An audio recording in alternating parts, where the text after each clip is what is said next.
Hey, welcome back to another episode of It's a Football Thing. As always, I'm your host RJ, and I'm joined by my legendary co-host and champion mates, Scott Daguna and Rob the Red Devil. But we're also joined by a very special guest in Tom from the United Pubcast to help preview a blockbuster clash between the high-flying Arsenal and the not-so-high-flying Manchester United. But we're also going to unpack some of the midweek action and look ahead to some of the other upcoming games in the Premier League. So it's going to be a top episode, guys. How are you doing this evening?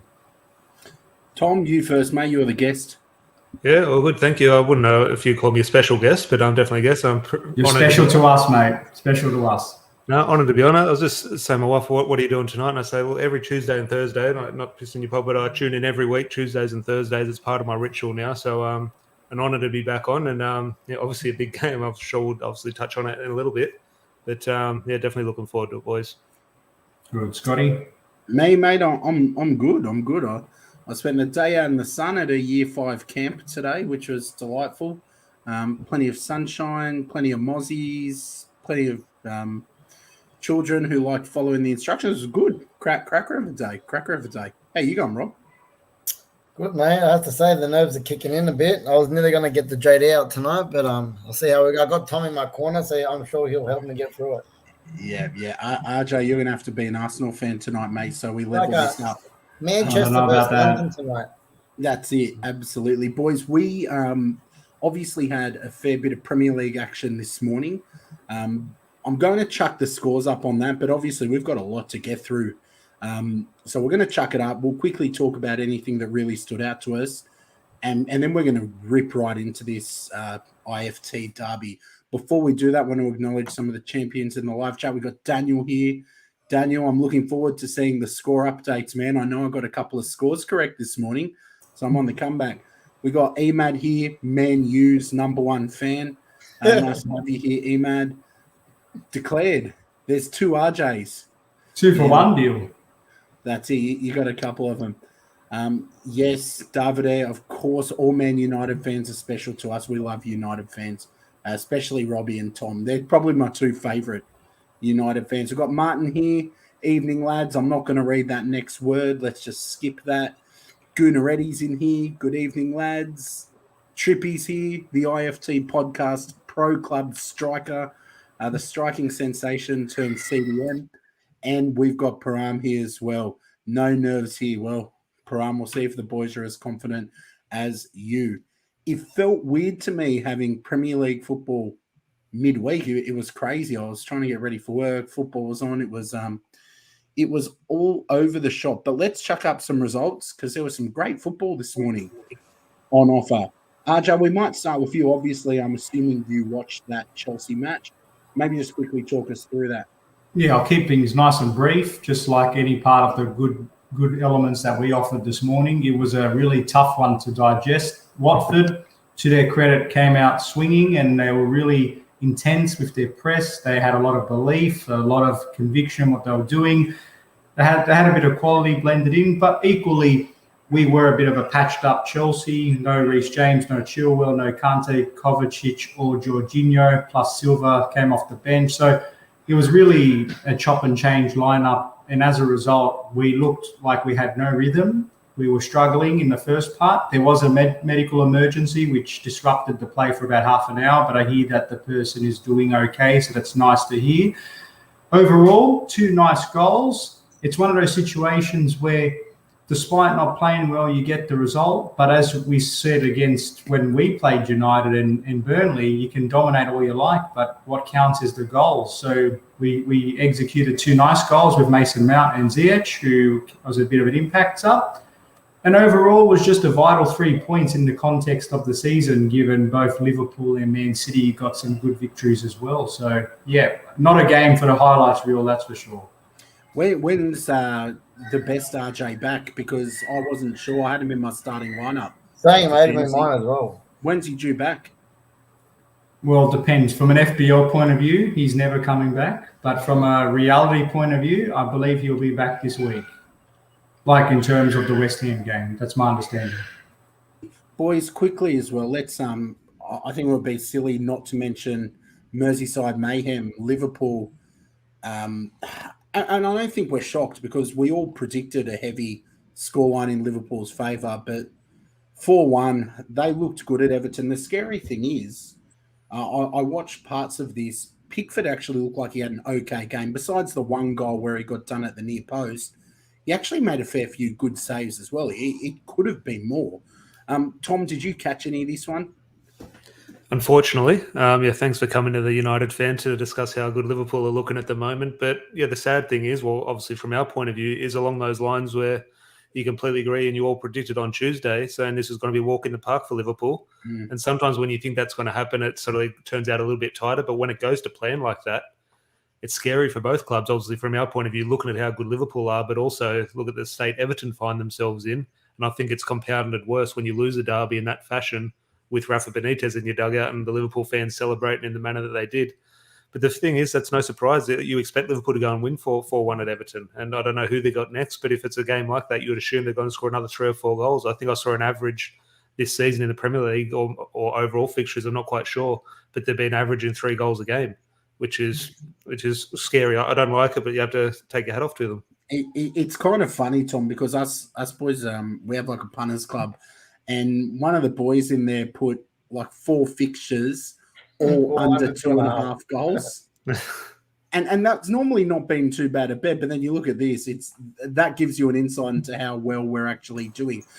Robbie, any of these results you wanted to quickly mention? No, look, obviously City, I heard, I didn't get to watch much of that besides the goals, but I did hear it was a decent game. I think Grealish finally got an appearance off the bench against his old club. I don't think he started, but that was another important 3 points for the Citizens, again, in the title race, or the big boys didn't drop points. They're good. I was glad that West Ham dropped points and Leicester dropped points, to be honest, just because I'm hoping we go on, after our game, at least go on a bit of a run to start climbing back up that table. So I was glad some of the ones in front of us drop points so they don't keep creeping in front of us. RJ, Davide has been copying a bit of stick from me the last couple of weeks. He's politely reminded us not to forget About Leeds. Their game. I thought about that. Yeah, I thought about that. Because the only good thing about that game was Rafinha scored for my fantasy. That's about it. RJ, what did you think of it, man? No, they got what they deserved in the end. We didn't give them that much love because, to be honest, and I know David is a fan, but they haven't given us much reasons to give them much love. To be honest, Palace were off their day, and Leeds at the home ground advantage. They took advantage of it in the end, and that's what you need to do, especially where they find themselves in the ladder. So, not overly surprised. Maybe we should back them once a blue moon. Yeah, absolutely. All right. Because the fixtures are all over the shop at the moment, we've got through that pretty quick. Want to acknowledge a couple more people in the live chat. Then we're going to go straight to you, Tom, to give us your thoughts ahead of this match. We've got Lottie here saying good morning. I know Lottie's actually off to Manchester with the Arsenal away fans for this one. I'm green with envy. Make sure you get us plenty of pictures and stuff. Hopefully you see a win. Alex is in the house. Evening hour. Legs Rooney's in here saying Chelsea dodged a bullet. They sure did. They've been doing that for weeks, to be fair. And we've got a score update at the moment. Where was it? From Daniel. RJ sitting on 80, Robbie gaining on 75, and I'm on 66. So I've cut the lead down to still top, boys. Still top. Come talk to me Chelsea, when you jump. Mate, you're hanging on by a thread. Hanging by a moment. That's it. Look, and we've got Master Yoda in here. We're all good, my man. We're all good. Tom, when I was on your channel earlier in the year, you and old mate Larry, I'm a bit sad to not see Larry in here in the chat because you're both pretty vocal about how Arsenal were in the mud. Since then, you kind of gave us the momentum boost we needed. Since then, we've turned around our form, not to the extent where we're challenging for a title, but we've turned our form around somewhat. You guys have got rid of Ollie, which, you know, it was inevitable. There's now the appointment of Ralph, and you've got Carrick at the helm for a game or two. What's happened since we last spoke? In a nutshell. I think what happened was Ronaldo's arrival. And what happens with Ronaldo's arrival, I'm from memory, that chat we had on our podcast was before he signed, a sort of pre-season era. The moment Cristiano Ronaldo, not just Ronaldo, but Sancho and Varane as well, maybe especially Varane, but especially Ronaldo, the moment they walk through the door, the expectations change. And you can look at Solskjaer when he came in, he did a good job. People were saying, is it good enough? Or for the situation United found themselves in, Solskjaer did a good job.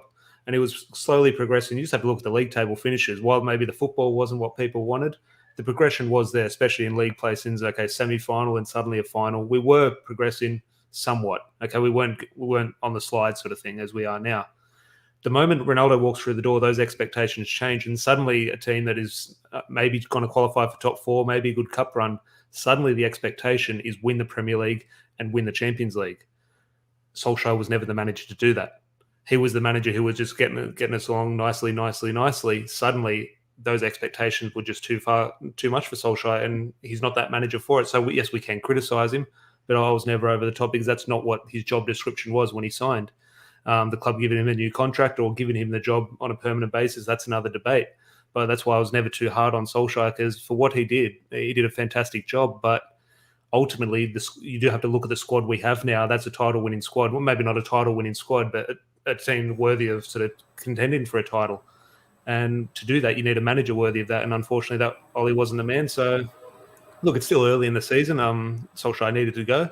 They've obviously made the decision. It'll be interesting to see how Ralph Rangnick goes. But it has been a turn of the books. Obviously, Arsenal were looking like they were going to have a slow start of the season. United were hopefully going to sort of press on and have a good start. Football is a funny game. It turned out the opposite way. Robbie, I want to come to you on Ronaldo, because obviously when I'm hearing Tom speak about the signing of Ronaldo and how that changed things a little bit, I'm not putting words in your mouth, Tom. Tell me if I'm wrong, but there's almost like a hint of, it's almost like a touch of regret.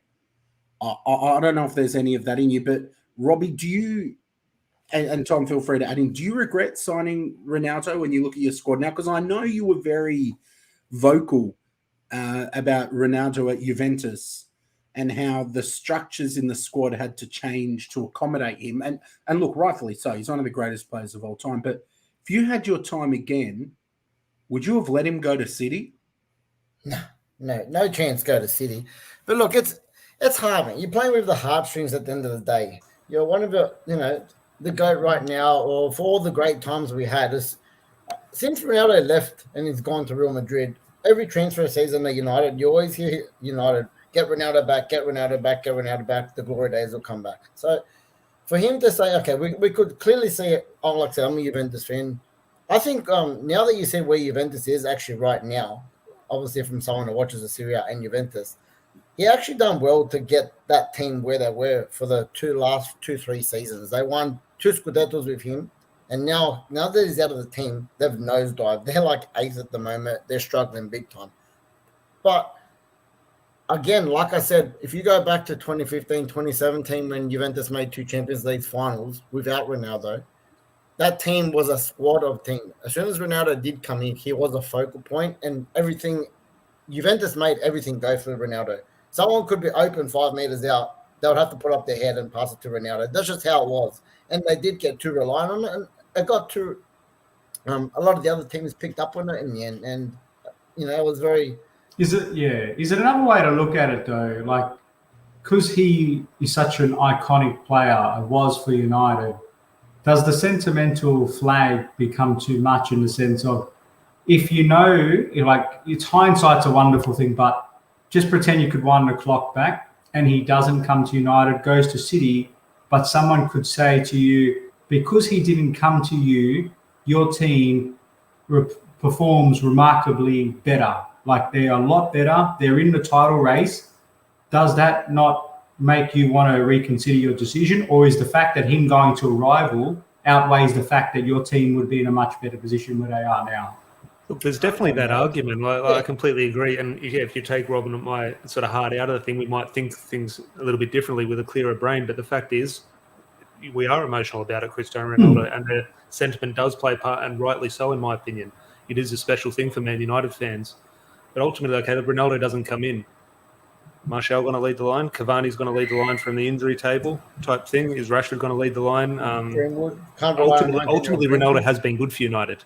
It's been the defence, and okay, you can say. But the trade-off is the balance of the team's been disrupted. So in a scenario where, just say United were to win the Premier League at the expense of Ronaldo going to City, would you have taken that option? Theoretically. Look, yes, you definitely take it. No player's bigger than the club. However, I'd ask Rob, cast your mind back to that day that he was going to Manchester City. Suddenly he turns and goes to Manchester United. That emotion, okay, it's not winning a trophy type thing, but every single Man United fan was saying, what a day. This is a historic moment type thing. And yes, we do want Premier League trophies. We do want Champions Leagues. But Rob, we'll remember that day. It was unbelievable. That's what football's about. Okay, yes, we want it on the pitch. It was unbelievable. 30-year-old men, and that was like Christmas for us that day. Just redoing our Twitter every 5 seconds, keeping the thing. This is happening. 1 minute it feels like he was going to City. Next minute everything changed over. We got a special. To me, it was the opposite of Christmas because I was so ready to just rip on you for the whole Premier League season. Go and like buy a City jersey for Ronaldo on the back, leave it on your doorstep. But it just ruined Christmas for me. Maybe the City argument, Scott, is very interesting because they think, was he going to City? Was he not? Put him in Manchester City's team now as their only striker. Are they suddenly the best team in Europe type thing? Now, in a Pep Guardiola team, does he suit that? Time will tell. Who knows? But they're in desperate need of a striker. Ronaldo would score goals there. Look, in terms of the lineup, obviously he didn't start your last Premier League game. I'm guessing you two would expect him to start. In terms of the lineup, what are you thinking? Are you thinking it's going to be, McFred in the middle, Ronaldo up front? Are you expecting any big or drastic changes? Probably the only question I'd ask Rob, the only question, who would you play, Rob Bruno or Donny van de Beek? Because he's not going to bench Ronaldo twice in a row. Maguire's going to come back in as the captain. So, but Bruno Fernandes has been missed out once, and Donny van de Beek got to start. So, Rob, do you think Van de Beek or Bruno? I think it'd be Bruno. I can't. Look, I told you. For me, everyone's saying, "Oh, are we going to get Ralph in the ear or anything?" I don't think it's going to have anything to do personally with Ralph. I think this is going to be Carrick's possibly last game. I think it's going to be all him, and I don't think it's going to be changed much from when we were under Ollie. That was his right hand man. You can't change that much in a week of football. You're not going to turn everything upside down, especially when you have Villarreal in the Champions League, high-flying Chelsea on the weekend, and then this game is nearly just as important as all of them, because if Arsenal were to get a win and pull away to nearly 8 points in front of us, we really have got a mission on our hands. But for us to get a win and pull them back in, and with the fixtures coming in front of us, we have got a chance to go on a run. So for me, I don't see much being different from, I say 4-2-3-1. I don't see much chopping and changing. Again, we might see, I don't know, a Marshall or a Martial or a Rashford, maybe a swap. I can't see nothing but a Sancho on the right and Ronaldo up front. I see McFred in the middle. And that, again, depends if everyone's fit in our back line. Obviously, I don't agree with it, but I think Harry Maguire comes straight back in. And Luke Shaw as well. If he's fit, I think he starts over Alex Telles as well. Yeah, it sounds interesting to me. RJ, I don't know if you had any thoughts about the United or the Arsenal lineups, anyone that you think maybe should be sitting out or anyone that you think might be a shock inclusion? No, I suppose I would be surprised if Ronaldo didn't start, because part of the rationale I would have thought for him not versing us, like Daniel said the other night, is trying to manage, and we do that with Thiago Silva. They've got a lot of spirit, a lot of heart, but can they play 3 games a week? Maybe not. Probably not as effective. So I think now that he's been rested up, and against a team like Arsenal, and I mean this with all due respect, they're probably going to fancy themselves a bit more just because of where both teams are at, even though Arsenal is definitely in much better form. I do think United will go for it a little bit more, but not overcommit. So that's why I think as a neutral, it's going to be a really exciting game, because Arsenal will definitely fancy themselves to walk away with 3 points, knowing where United are, cautiously optimistic. But equally, United know that Arsenal's not a perfect team and they do have weaknesses, so they're not just going to sit back and completely park the bus, so to speak. Look, for me, when I think about the lineups, I want Aubameyang to start this one on the bench. I actually think he needs to start this on the bench. His form has been terrible. I don't think he's finished. I'm not saying he's finished. but his form is absolutely dreadful. We're talking Pessy level form, just to throw that at you, RJ. But I think with Lacazette starting up front, and I've said this since he's come in, and Robbie especially knows, I'm not Lacazette's biggest fan. But seeing him in Arteta's system and structure, he is the man to be leading the line. So I would be starting Lacazette in this. His work rate up front as well. He will press aggressively. And I think Man United's defence is there to be had. Maguire's got a mistake in him. He's not playing, farmers or part-time teachers. So he's not at his level. But their defence is there to be had. And with Lacazette leading the line, I think we'll look far more aggressive. I'd like to see if he's available, Bukayo Saka starting on the right. And I'd really like us to be ambitious and play Martinelli on the left. He had a really good finish on the weekend. He's someone that's going to run directly at the defenders. And I think he'll give United a bit of a handful. Our defence won't change. Smith Sorry? at 10? Smith Yeah, at mate, 10? yeah. Is Amate out? He is, isn't he?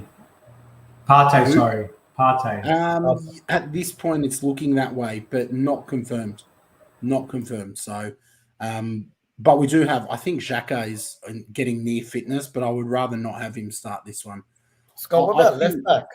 Is Tierney starting or the other guy? Look, I said this. I did an Arsenal show on the weekend with a couple of friends, and one of the things we discussed was that we're not used to having selection dilemmas at the back at Arsenal. Our defence has not usually been our strong point, but this season it has. I think against Sancho, who's starting to hit a tiny bit of form, I actually think Tierney is the much better defender of the two. Tavares, to me, is fantastic in an offensive manner. So I really think it boils down to how does Arteta want to play this? Is he going to try and be pragmatic and maybe show that complete respect to United? Because if he wants to be pragmatic, I would be going with Kieran Tierney.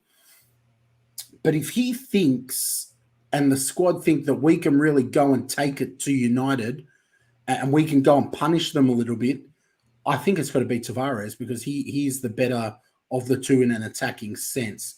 I don't know about you boys if you've seen much of Arsenal, but Tavares, Tierney, who do you predict will be trying to counter Sancho, Tom?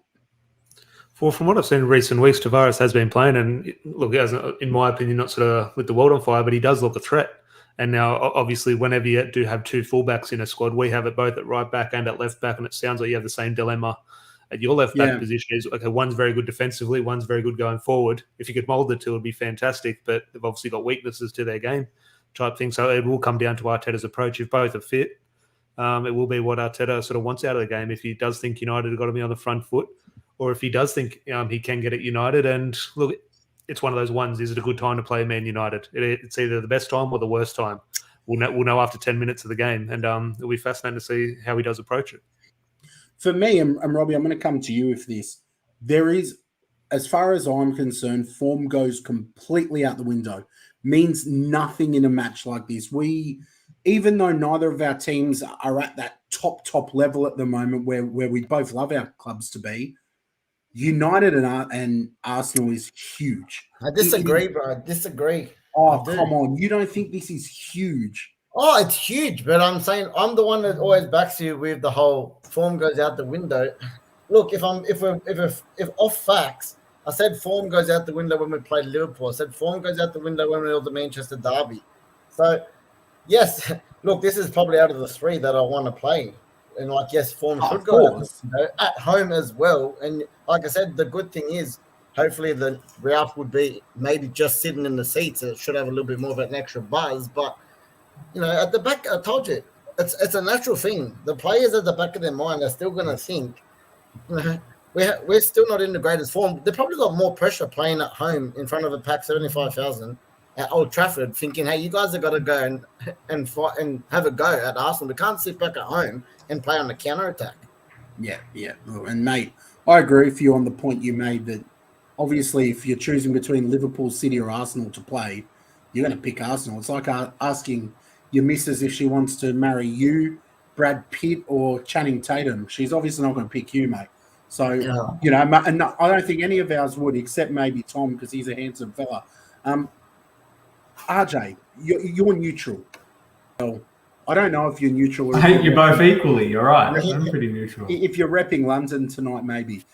Who do you think comes into this as favourites? Because I'm hearing a lot of Arsenal are clear favourites. I am not buying into that for a split second. I told Chelsea not to do it, and we saw what happened. There's no way in hell I'm going into this saying we are favourites.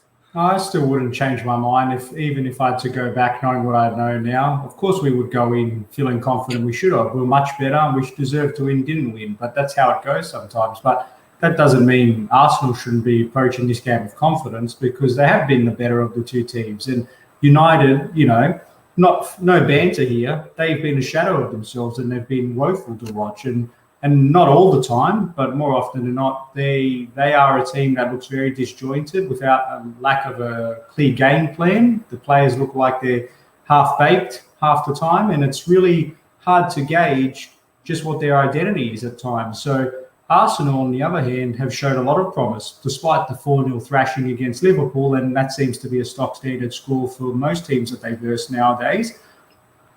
If I was an Arsenal fan, I'd be feeling confident, not supremely confident, but confident enough that this isn't the Manchester of old.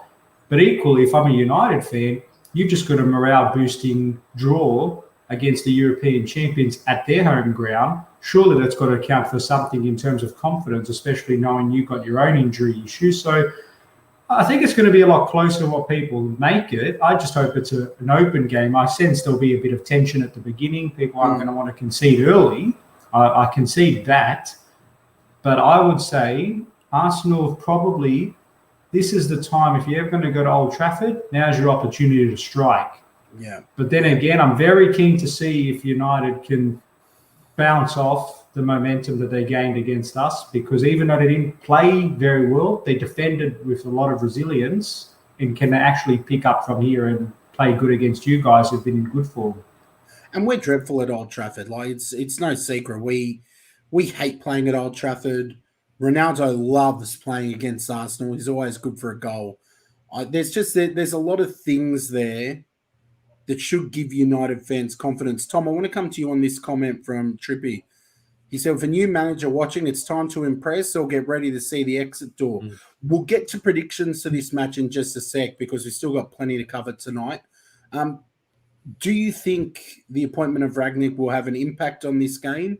And on that second part, are there any players in your head that you think maybe come January might see that exit door because they're not going to fit?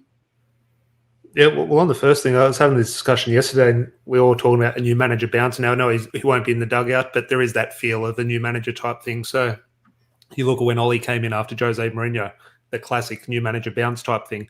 I don't think it'll be a new bounce in that manner. I think it'll be a new bounce in regards to they need to impress this manager, because under Ole Gunnar Solskjaer, one of the criticisms is if they played poorly, well, they'll play next week. The evidence that we have under Ralph Rangnick will be if they do play poorly, they're very likely going to be dropped. And because he'll be so heavily sort of involved, hopefully, in the recruitment in 6 months and a year, in 2 years' time, if they do perform badly, well, they might see the exit door. So you talk about January there, and look, we've had this debate, and it's split Man United fans down the middle. Some people say Bruno's going to turn into a world-class player. Some people say Bruno's going to be first name on the bench. Some say Wan-Bissaka will keep his spot. Some say Diogo Dalot's going to play. Some say Ronaldo will work in the system. Ronaldo will be out the door in January type thing. No one will know. We'll know after a couple of weeks what Ralph is thinking. But if I was put money on it in terms of Jesse Lingard's interesting, I think he's the main one going into January because his contract situation, and he's so heavily linked with West Ham. He also wants to move to West Ham. However, if you look at the style of player and the evidence that we do have from Ralph, Jesse Lingard's probably a player that might suit that type of system. So it'll be fascinating to see how that unfolds. Then the other one is obviously the big one, Paul Pogba. Out of contract. Who wants him? Can anyone afford him? Does he want to stay? Absolutely no idea what's going to happen with Paul Pogba. I change my mind on it every day, and no clearer picture of that as of yet. Yeah, look, Gunaretti just chucked in the chat, Tom. United are favourites according to the bookies. $2 to win. Arsenal $3.60 to win. I look at those odds and I think they've got no idea who's winning this match. And look, I don't think any of us do as well, to be Put honest. the punters club allowance on it, Scott. Come on. I don't know. I wouldn't know who to put it on. Tom, let's start with you because you're on form. What's the score in this match, and who's your man of the match? I think that'd be an interesting thing to add to the predictions. Yeah, I think not to go too bold. I know it sounds stupid, but we were having this discussion yesterday, and I was saying 3-0, and I was thinking, well, 3-0 sounds stupid the way Man United are playing at the moment, especially the way we're defending. So I would go 3-1. And I wouldn't say 3-1 in the dominant sort of 3-1 to Arsenal or United? Behave. But I don't think it's in a... it's interesting. Ronaldo's on 799 goals. You can almost see against Arsenal. You mentioned his record against Arsenal. You can see an 800th goal type thing. So I'm confident, and there will be a buzz. There will be a buzz. That new manager bounce. There'll be a big surfer flag in the Stretford end. Ole Gunnar Solskjaer's flag will be out. That'll get the crowd up 5 minutes before kickoff. So there will be that sort of excitement around the place. And I can see United, eventually they have to turn it around. Arsenal have been in great form. United have been in woeful form. Eventually it's going to turn around. And sometimes I remember under David Moyes, we went 6 or 7 games without winning under David Moyes. Arsenal came to town, Van Persie scored. Now the season sort of didn't bounce off that. But sometimes you can see moments like this sort of, they're almost written in the stars type thing. So I am quite confident. In regards to the man of the match, I had a big disagreement yesterday, and a lot of Man United fans hate me for this and don't agree with me. In these big games, I like Scott McTominay. He steps up. We talk about Bruno Fernandes in big games. Does he step up? Does he go missing? Does Paul Pogba deliver? We have these questions. In the big games, McTominay delivers. He's there. All the coaches, Jose Mourinho, trust him. Ole Gunnar Solskjaer trust him. He's obviously scored a bomb at Old Trafford against Arsenal under the lights a couple of years ago. I can see him stepping up and having a big game. Maybe that's more of hope than thinking clearly, but I'm obviously a big fan of him. But that's my one shout, I'd say. Fair shout. It's interesting to hear you using one half of McFred as your man of the match. But hey, you know your team far better than I ever will. Robbie, let's get the Man United side of the table out of the way and then move on to London. Who wins this? What's the score? Who's the man of the match? Look, I really do think this has got a 1-1 draw written all over it. It'll be interesting to see if someone comes out in the first 5-10 minutes and has a go. And if there's an early goal in this game, it'll be an entertaining match, depending on whoever scores on either end. I don't know if they're going to go and cancel each other out. I think, they're going to have a go. Are they going to stand back and be a bit cautious?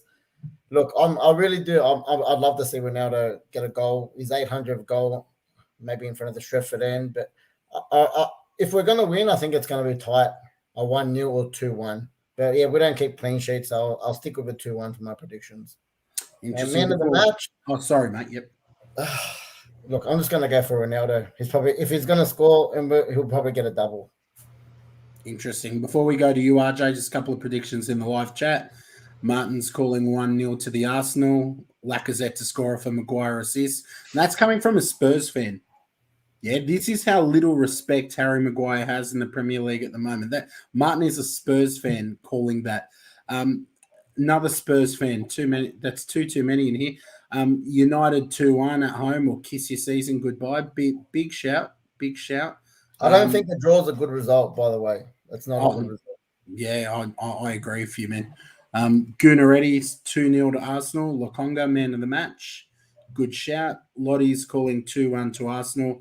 I hope so for you travelling to Manchester. I would love you to come back having witnessed a win. RJ, predictions, man of the match. You just want both teams to lose, right? I feel like the Jimmy Floyd Hasselbank Roy Key Carragher situation going on here, but you guys have been too friendly. This is not as fun as I was anticipating. So, you got to step up your banter game.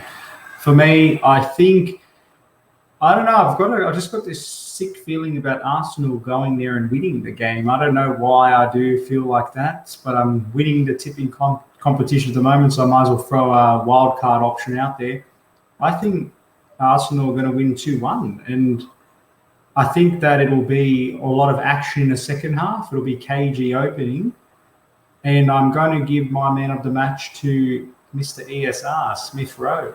I think he's a player to watch, and I've got a lot of time for him. So, yeah, we'll see. Let's hope it's a 5-all draw and 7 red cards. Can't get everything we want. Well, for me, I've honestly given so much thought to my prediction today, and every time I try and convince myself of an Arsenal win, Cristiano Ronaldo pops into my head. I grew up being traumatized by watching him score against us. I know he's going to score. I know he's going to score. If there was some kind of Squid Game challenge where I had to put my whole family's money on something to happen in the game, it would be Ronaldo to score. It would be that. So I know he's going to score. I actually think it's going to be pretty cagey. I don't think either team is just going to go hell for leather to try and win it.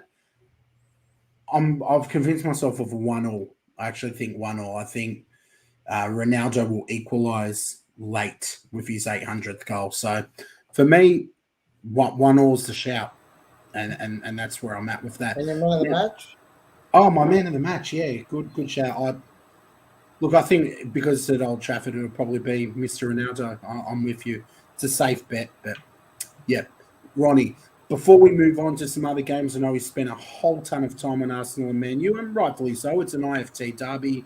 We've got Tom here. We may as well celebrate it.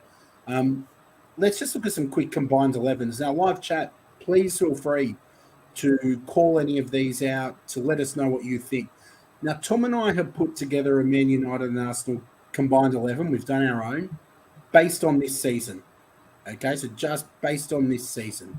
I think I'm up first. Now, I've had I'll really quickly talk through it. I've had no respect for United's defence. And we have actually been a very good defensive team after those first 3 matches and forgetting Liverpool. So I've gone with Arsenal's back 4. Ramsdale and De Gea, I mean, I just didn't want to put De Gea in, but I think it's a flip of a coin between those two. So but both have been absolutely brilliant, and I wouldn't be upset if I had to have De Gea there. I've gone Smith Rowe in the 10, Bruno Fernandes in the middle. Not been at the best of form, but I would rather have him there than Fred or McTominay. And Xhaka hasn't played. Lokonga still. He's had some rough games. He's had some rough games amongst some brilliant games, and that's what you expect from a youngster. So I've actually gone Thomas Partey, Fernandes in the middle. I've got Saka on the left. I've got Greenwood on the right for now, and the big man Cristiano up front. It certainly couldn't be an Arsenal striker. Robbie, what do you think of my teammate? Anything on there that you think I'm 100% wrong on?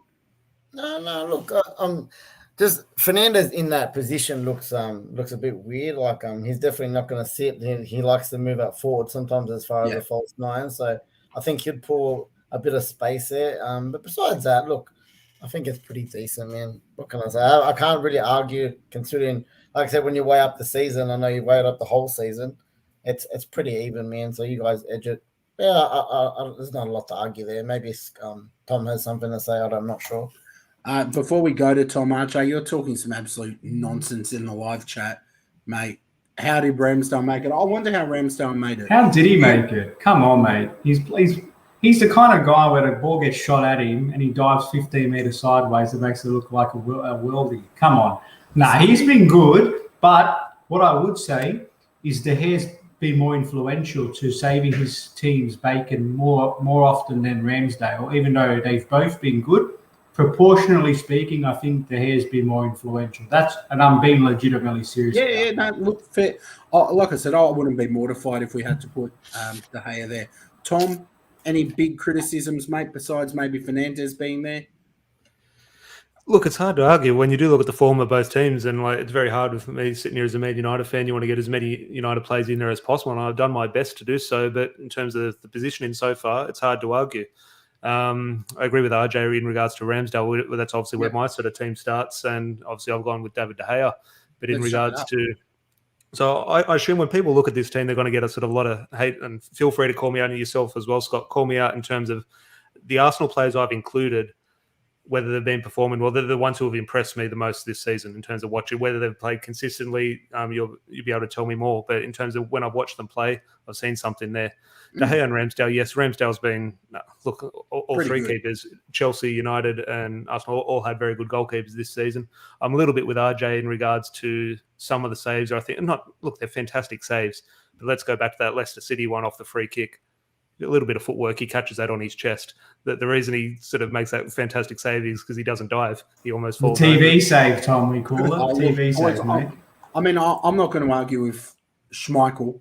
I'm not going to assume that I know more about that save than Schmeichel would, but he did call it the best save he'd seen recently. So I'm just from Arsenal. No, he didn't say from Arsenal, mate. Read the tweet. Fake news. Come on. Fake news, RJ. But Ramsdale has done well, and not only he's done well to come into a pressure situation. He didn't come in as the number one keeper from memory. Obviously, Bernd Leno was there, so he has done well to displace him. I've gone Tavares, whether it's Tierney or Tavares. Luke Shaw's obviously been woeful this season, but I've impressed Tavares for a new signing. Not someone who I think is going to take Arsenal to the next level, but he's done quite well. Gabriel, if I'm going to pick an Arsenal defender, I think he's obviously linked with United the other year. He's a solid enough player. Rafael Varane, when he has played, has been brilliant for United this season. Hasn't played enough for me. That's why he's only played 3 or 4 games, so it's hard to include him. But why I would have Lindelof over Ben White, and you might disagree with, obviously, did have Ben White in there. Lindelof has risen to the challenge of Rafael Varane coming, and Lindelof has stepped up his game where Harry Maguire has gone backwards. So I do have to give a lot of credit to Victor Lindelof for that. And I'm not his biggest fan, but he has sort of been decent this year. Wan-Bissaka and Tomiyasu. You have to tell me more about Tomiyasu, but my question to you, Scott, would you be so happy with his performances if it wasn't a new signing? Like I think him and Wan-Bissaka are given solid sort of 6 out of 10s. But if Tomiyasu was 2-3 years into his time at Arsenal, you lost a little bit of the excitement of a new signing. No, I think he's had the business over Wan-Bissaka. It's not like we're comparing him to, like Reece James or someone. I don't think Wan-Bissaka's been great from what I've seen. He's a bit suspect. I think Tomiyasu's been pretty good. Most people are giving your team the love. Most team are giving. It's the same comment there from Legs Rooney about McTominay, and look, and that generates hate amongst Man United fans, let alone rival fans, including Scott McTominay in there. But look, I'm a fan of him, and there's almost a straight shootout between him and Fred, and and Scott McTominay's far more sort of careful with the ball, sort of a lot higher pass sort of completion. Yeah. A lot of people say, well, Fred passes the ball forward, he's a lot more risk sort of taking. Well, I think, well, maybe I'm old school. I prefer my midfielder to pass to a red shirt. Fred doesn't often do that. McTominay does go sideways and backwards a little bit, but it goes to the correct shirt. Fred often finds the opposition. Lokonga, you didn't have him in your team, but from when I watched him play, for a young player coming in, I think he has done very well this season. And whether his future's at Arsenal or he's going to use it as a stepping stone for sort of a club higher up in the table, that's almost what it looks like, because he does look a player. No, it's not going to happen, man. He won't step. He was highly recommended by Thierry Henry. He's got a good bond with Henry. I don't see him running just yet. Let's keep going. And yes, look, let's put up the tweet. Schmeichel's tweet, best save I've seen for years by Ramsdale. Still ridiculous, mate. That's a good thing to say. That's very good. But I like Tom's team, I've got to say. I actually not back you on them. But it's not and mine. then McTominay. No, I like some of the players you picked, but seriously, I look at these two teams and it's abysmal. They've both been abysmal. But I actually think Tom's team, just because of the pivot, I actually agree with McTominay and Lokonga, because I just don't think Fernandes would make a good person in that pivot role. But I know it's fluid. It wouldn't be like that. Yeah. And AWB, I like Wan-Bissaka because I think he's more defensive-minded. Tavares, I think he's more defensive-minded. Tavares is more attacking-minded, so I think they would complement each other a little bit more. I'm not sure about Lindelof there, Tom. I think you're getting a bit cute there with the United. I've done my best to squeeze as many in as I can. He definitely doesn't deserve to be in there, but a little bit suspect there. Out of our back four, he's the one putting his hand up. Yeah, for sure. Interesting. This one we're not going to spend too much time on, but Robbie's put together a combined all-time 11 between Man U and Arsenal. I sat and did one of these today. It was pretty much pound for pound the same as Rob's. I had to, considering what Arjo just said. I was talking to Tom about this as well.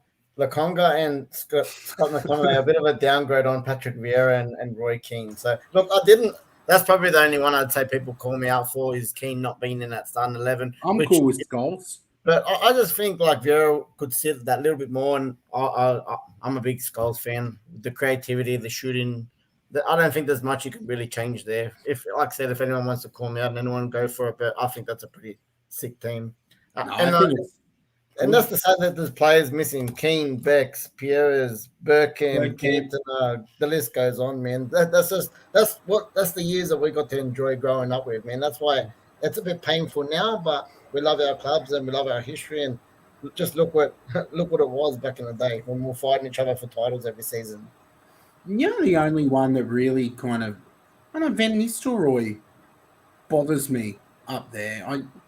I just think for a holistic team, you'd get more out of it with someone like Cantona or Bergkamp beside Omri. I don't know about. Maybe it's just I can't stand Van Nistelrooy. Yeah, no, for me, Van Nistelrooy. Look, Thierry Henry, fantastic, one of the greatest Premier League players. Van Nistelrooy for me at Old Trafford, the strikers we have seen at Old Trafford, he's the best. Simply, I've never seen a striker like Ruud Van Nistelrooy. Absolutely lethal. There's some shouts in the live chat. Yeah, Stan for Vidic. Yeah, look, it's not a bad shot. I actually have Rio Ferdinand on mine instead of Vidic, but I mean, it's toss of the coin. Exactly.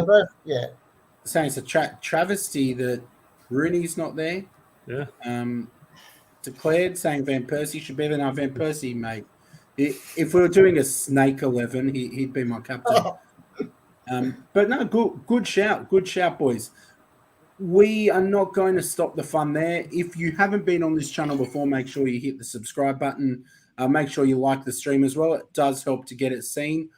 I clumsily forgot to say at the beginning of the show, Tom runs the United Pubcast.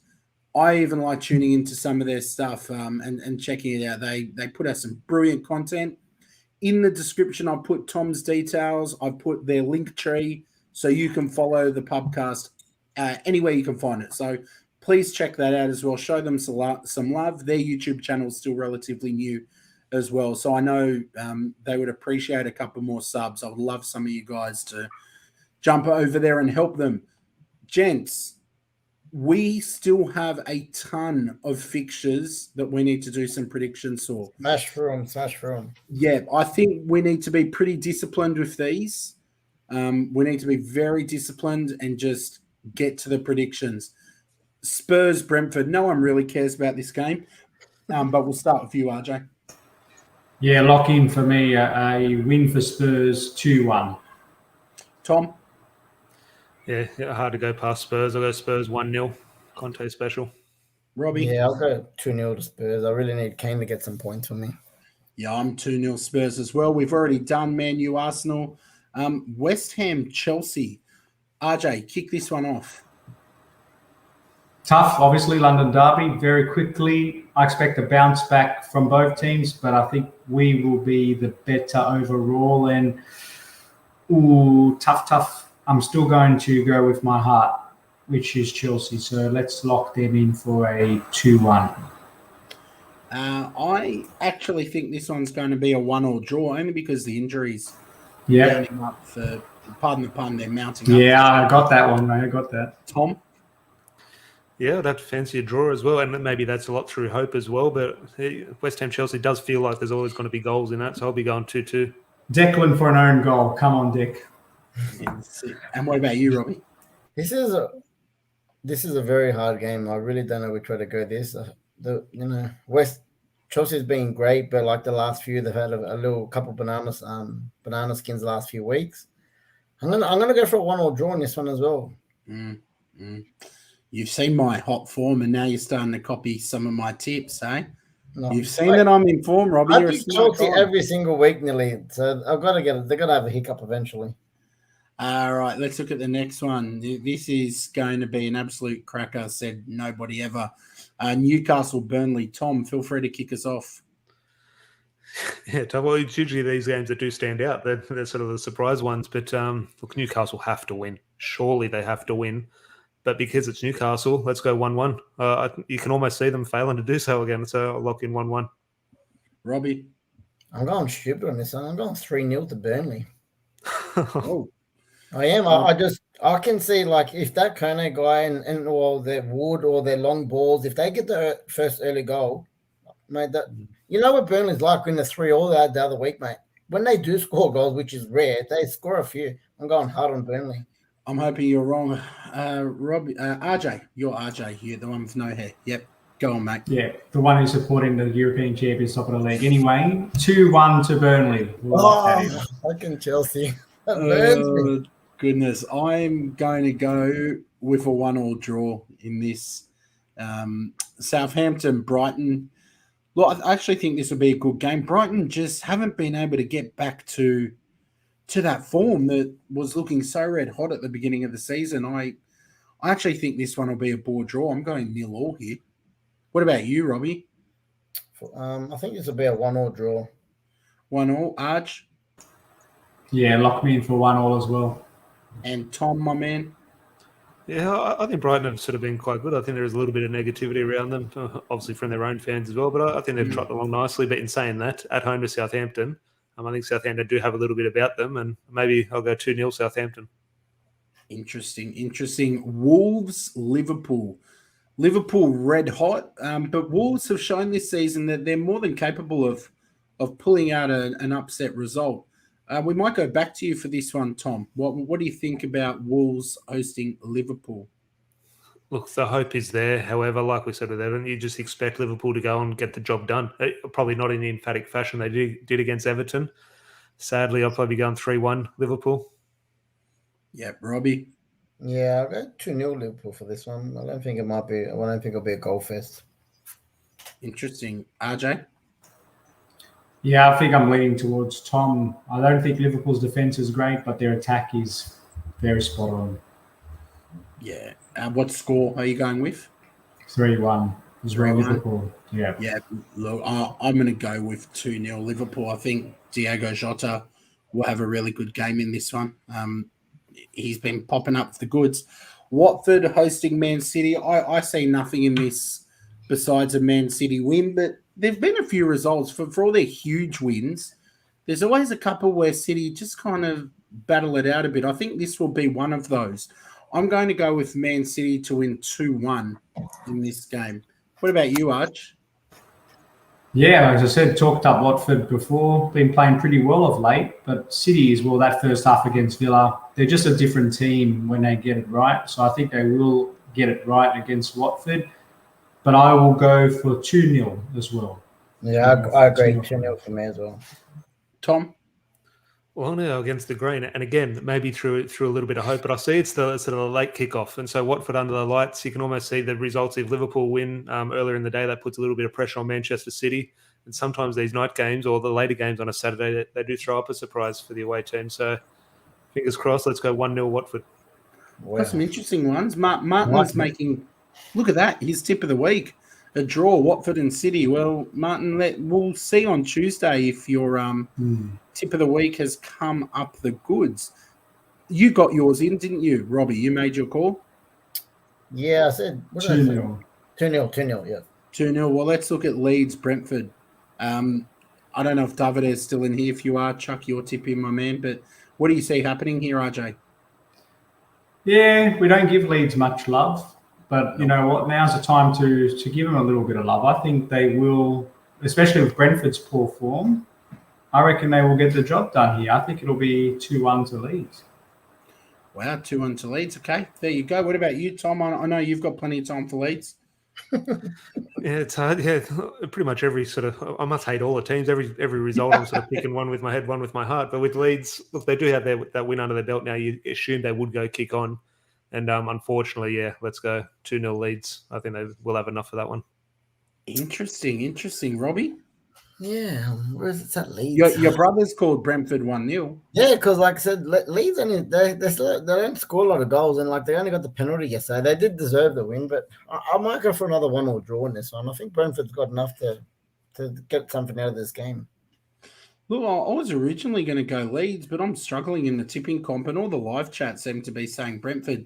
I might shift this one and go for the live chat. I'm going 2-1 Brentford. Scott, I'm glad you didn't put my brother's comment up for the score prediction in our game. I did. He said 3-0. Look, I didn't see it.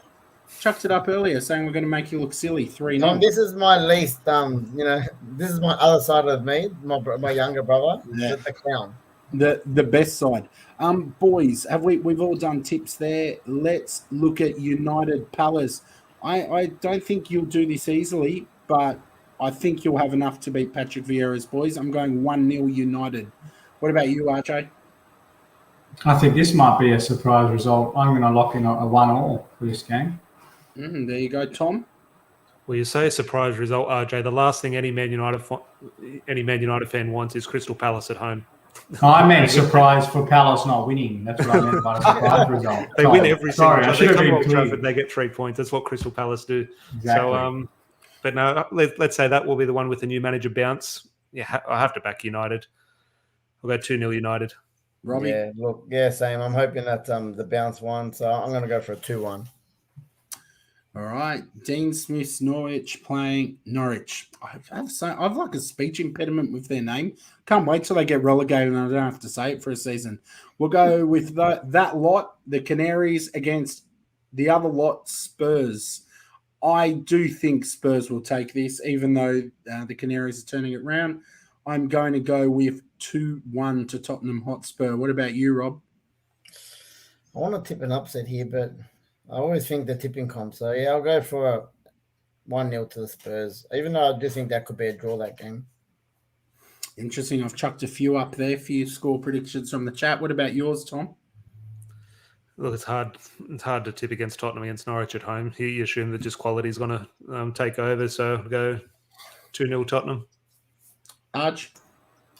Mr. Conte might disagree about the quality of Tottenham there, Tom, but I think they're slightly better than Norwich, who have been okay lately. So this makes it really tough, but I still think they'll get the job done, and I'll lock in 2-1 to Spurs.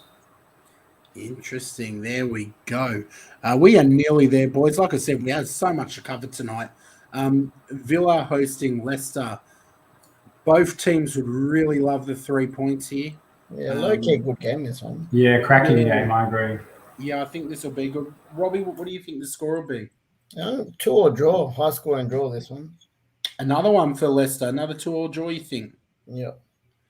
All right. Tom? Villa played decent this morning against City, man. Can't ride them off. They're at home.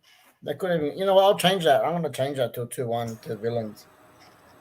Stevie G bounce. What about you, Tom? God, you just mentioned Steven Gerrard, so I can add Aston Villa to my hated club sort of thing. I forgot about him. But, so for that fact, but I do fancy Leicester. There's something about them that they can turn up, and I think sort of a midweek. Is it a midweek game? You back sort of Jamie Vardy on the lights sort of thing. Monday. So look, I like Jamie Vardy in these type of games. A little bit of tension in between the sets of fans, and I'll go 1-0 Leicester. Interesting. What about you, RJ? No, I don't trust Leicester's defence as much as I know you don't like Stevie G, but I think I was with Rob 2-1 Villa. I was going to say 2-2. And interesting to see you change your tip there, Rob, but I'm going to anchor mine to yours because, I think Villa's going to do them here 2-1. Yeah, look, for me, I think it'll be a case of slippy times for Leicester and Slippy G's Villa will take all 3 points with a 2-1 win. I'm with Robbie on that one. I think he's bang on the money. The last one we are going to preview is Everton hosting Arsenal. I'll kick this one off. Everton are in dire straits, and I know we'll talk about this more in detail on Tuesday, but I don't see anything other than an Arsenal win. I know loads of fans are worried about this, but I'm not one of them. Famous last words, they'll probably beat us, but I'm going to go with a 2-1 win to the Arsenal. What about you, Tom? Yeah, I would agree. Arsenal 2-1. In my mind, Arsenal away at Everton always seems like a bit of a bogey ground or a place you would obviously sometimes struggle in the past. There you do look at Everton's situation, and Arsenal are hopefully not in good form going into this one after the United match. But you do assume Arsenal should carry on with this one, 2-1 Arsenal. Robbie? Yeah, 2-0 to the Gunners. Surely this has got to be Benitez's last game if he makes it there. Yeah, it'll be Might interesting. not make it there. Yeah. We'll see. What about you, Arch? I think he's in big trouble, as I said, with Benitez. And considering who they've got out, which I do feel sorry for Benitez, I think they're going to continue to struggle with. Either if he's there or is not there, I still think Arsenal will win this game. And I'll lock in I think 3-1, actually, Arsenal. Same as Gunnaretti. Yeah, it's a good tip. Just chuck up a couple more from the live chat. We have a fair few predictions for this one. Adam, welcome Adam, saying Everton been horrendous. Manager will be out soon. They went after the chairman today. Yeah, look, it's never fun when that stuff's happening behind the scenes. Did I give my prediction? I did. I said 2-1. Boys, we've just ticked over an hour. It has been an absolutely marathon stream. I think we could probably come back to Fantasy Premier League on Tuesday. But did anyone have any big changes that they were making that they wanted to share or ask the collective group about? Or are you good to I do signed that Ronaldo Tuesday? last week before the Chelsea match on the bench. Hey, he'll start against Arsenal, surely, on your team. No changes this week. I want to get those 2 free transfers for next week because I'm actually, like I said, with the United fixtures coming, I'm actually going to bring 1 or 2 United players in. I took them all out about a month ago when we had this terrible fixture list, so I might bring 1 or 2 back in. Hey, RJ, what about you, man? Any super subs? Not really at the moment. So obviously, I've got a few Blues players, but the injury situation makes it really dicey at the moment. But I'm actually quite happy with my team, with the exception of the real RJ surprisingly didn't play this morning. So yeah, but other than that, pretty happy with the squad I've got. I'm trying to find a way to get Jota back into my team, but when you started the season like I did with Lukaku and Ronaldo, it's tough to get your finances right after that. A wild card would be bloody brilliant at the moment. Shame I don't have one. You have to wait till January, mate. That's it. That's right. So we'll see how we go. But I know, Robbie, you had a quick fire, didn't you? Did you have one? Yeah, I got a quick one. A random recreational sport you enjoy. All right. Any of you boys want to go first? Yeah, sure. Defined recreational. Yeah, exactly. Before he defines recreational. Something a bit different, like I don't know, rock climbing or canoeing or I don't know, something recreational. Go for it, whatever, anything. I was going to say Squid I'll buy Games, you some but time, no, right? I was just kidding. I'm a big fan of white water rafting. I've been a few times at the Penrith one, and when I was in Switzerland, I got to do like it was like an hour track in Switzerland. It was Austrian Tyrol. One of the best things I've ever done. That's a great comment from Emad, number 1 Man U fan. Lukaku wouldn't even put himself in his. Yeah, come on now, none of that. I'm sure we'll talk about that. We got a couple coming in from the chat if you need some time, boys. Ben said canyoning. Al said golf. I know he wasn't a bad golf player back in the day. Go-karting from Goonaretti. A few good shouts. Any resonating with you, Tom or RJ? Don't know if you'd call a sport or someone could name the sport, but in terms I used to do, obviously, one of my younger days when I was playing football type thing, a lot of the sort of sessions we did sort of go on to those army sort of obstacle courses type thing and spend a few hours out there doing those. I'm sure there is a name for that, whether it falls under the CrossFit banner or type thing. I'm not sure, but it'll be along the lines of something like that, something fitness related. I'm cool with that. What about you, Arch? No, I just got to go old school. Table tennis. That's recreational enough. I love table tennis. The best one here as well. Man, there's a few good ones. Look at that dodgeball in there. I played a couple of seasons of dodgeball. Not too bad. Kirby, I'm not quite sure what Kirby is. I'm wondering if you mean the video game. For me, look, and I only say it because it's fresh in my mind. I did it today. I'm actually contemplating going and getting a bow. A bit of archery. Archery is good. I've done it a few times, archery. Mate, I think I've found my secret calling in life. It's not too late to make an Olympic charge. I'm going to call you the Green Arrow from now on, mate. I did some archery today because obviously I went to the camp.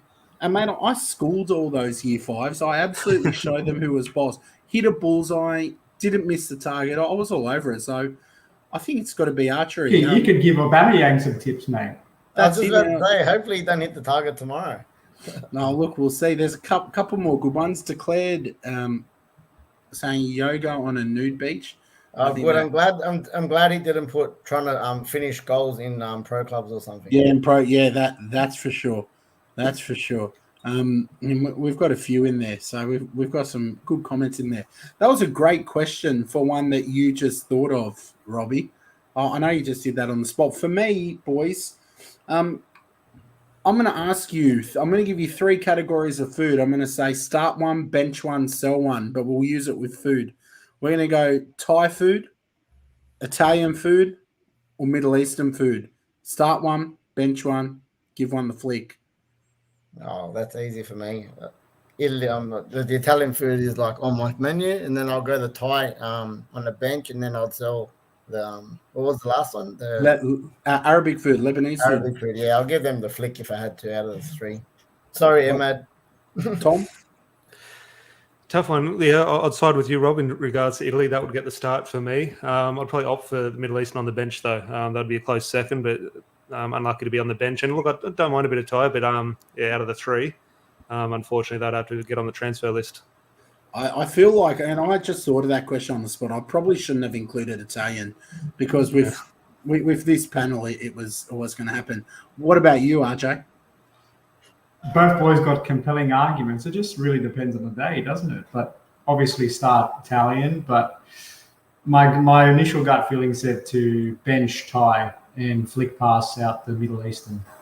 Okay, all right. Well, you know what? Just before I give mine, we've got Emad, number one Man U fan. Here we go. We've got declared a halal snack pack isn't Middle Eastern food. Him and I have had this debate. I have no issues with the snack pack. Emad saying you're a 2-dish bandit. Al loves all of them. Your brother, Jules. This is disgraceful, I've got to say. Start Lebanese food, bench Italian, Thai gone. Gunaretti, start Middle Eastern, bench Italian, bin Thai. There you go.